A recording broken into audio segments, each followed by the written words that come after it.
Are we up? Okay.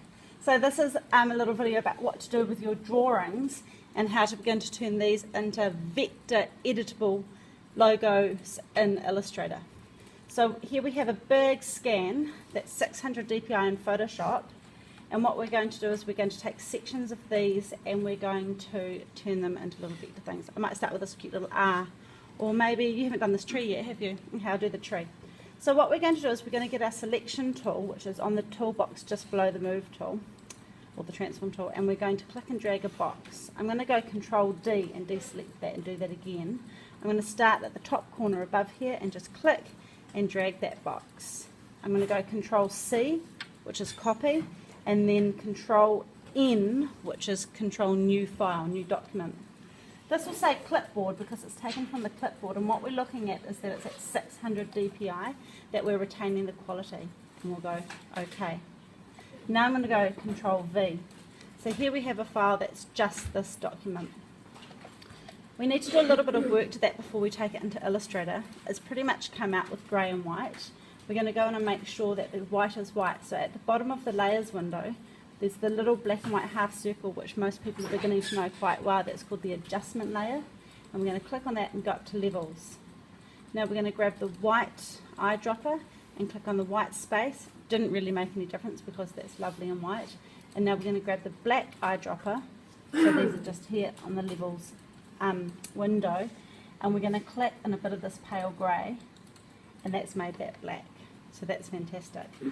Now what we're going to do is merge the visible layers, but I'm just going to turn the background layer off because I haven't finished doing my work to it. So I'm going to go Control Shift E, which is a little bit of a handful on the keypad, but that will squish those layers. Control Z, I'll do that again. It will merge the visible layers between layer 1 and levels. Control Shift E, and they're squished down. I'm going to go Control plus and use my space bar and just see if there's anything that needs to get rubbed out. I'm going to grab my eraser from my toolbox.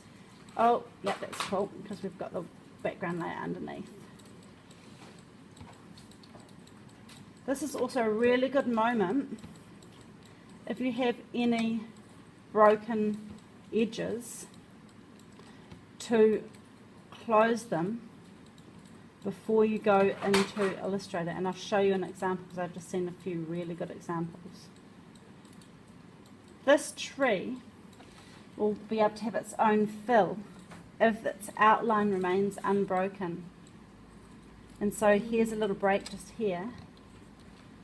Admittedly, that break may only be a couple of pixels wide, but it's a break. So I'm going to get my brush tool, using my brackets, I'm going to make it a bit smaller, and I'm just going to close it in. And I'm just going to go around it now and see if there's any more edges of this tree that need to get closed in. Control minus minus. Control minus minus. There's something confusing going on in here. I think that was the bit that I saw a minute ago. So I'm just going to close that off so that it makes sense, and maybe even grab the rubber and rub. Oh, Control Z. Control Z. Alright, when you're happy with that, if you want to spend some time closing off other leaves, you can. But when you're happy with that, you go File, Save As, and you can save it as, this is going to be Logo 8, is that right? Logo 8, Photoshop file, in your logo folder. That's really important. So that ends the first stage of what to do, and we'll upload that one now.